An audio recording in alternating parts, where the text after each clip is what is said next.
Už je to tu. Je úterý 3. února a nastává dlouho očekávaná expedice Bezpečák. Pro mě s bráchou začíná den ve 4 hodiny raní a po 5:30 už nasedáme na vlak směr Zlín. Ve Zlíně se setkáváme s dalšími členy expedice. My doplníme Heldu s Marťou, další posádku tvoří Karel s Ivčou a Bytkou. Na slovenské straně se k nám přidávají Laco s Aličkou a Ratin. Ale to ještě stále nejsme kompletní. Posádka modrého vozu Octavia v čele s Pavlem a jeho věrnými druhy Markem a Martinem bojuje od začátku s nejrůznějšími úskalími. Pro začátek se projevuje noční nespavost a ranní rozpávání. Naopak nesklamalý kolektiv a nabírají dostatek ostré munice, s kterou se později hrdině poperou. Příběh celé expedice ale nezačíná až tento den. Celý nápad se zrodil v hlavách po sněhu toužících styčných důstojníků naší expedice, již v podzimních modných dnech kdesi na baru Bambu. Až se hodně těšili, dokazují různé historky. Náměsíčného Heldu našla Marta několikrát v garáži s šálou na krku, jak objímá své fišerky. Karel v noci budil svou sestru výkřiky "Už tam budem! Pusťte mě na ně!" a taky "Chlapi, neblbněte a nalíte další rundu, ať nezmrznem." To Laco spal dobře, ale jenom proto, že místo Aličky spal se svým prknem u postele. Boží, tady se bude hulit akorát z komína. To zas bude v pálejích nablito. No to tok.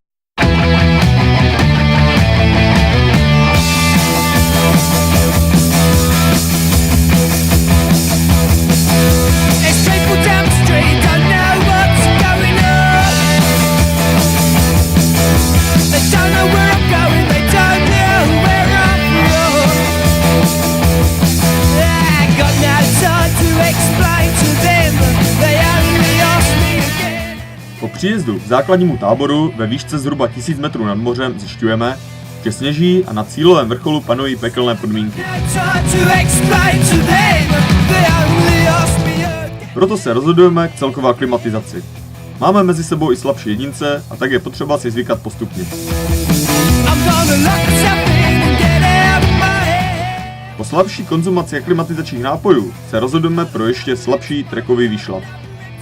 Zdolali jsme další výškové metry, prošli si část trasy, ale zase ne moc daleko, ať to nepřeženeme hned první den.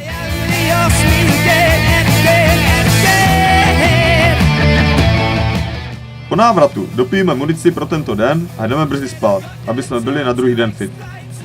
Přípravy se opravdu poctivě ujali kluci od Pavla Spokoje. Ti se připravili i za ostatní členy expedice. Zdejme jim proto tímto hold.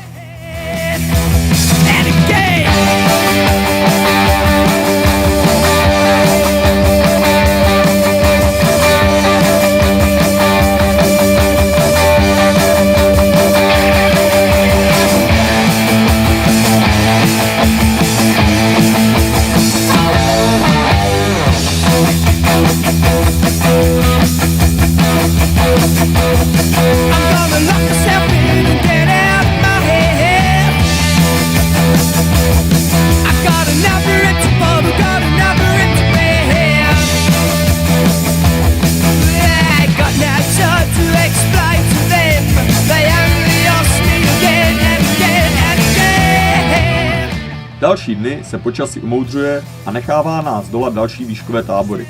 Počasí se sice mění každou hodinu, chvíli slunce, chvíli mrak, mlha, mráz, obleva, ale nefouká tolik, aby si s tím zkušený horal neporadil. Nakonec doláváme i nejvyšší vrcholek. Jediná věc, která dokázala pouze zbrzdit některé členy, byla příliš důkladná aklimatizace. Ale i s tímto nešvarem si nakonec všichni poradí a teď už se nenechte rušit u hlavní části tohoto dokumentu. Je tak blbě, že nemám ani tušku.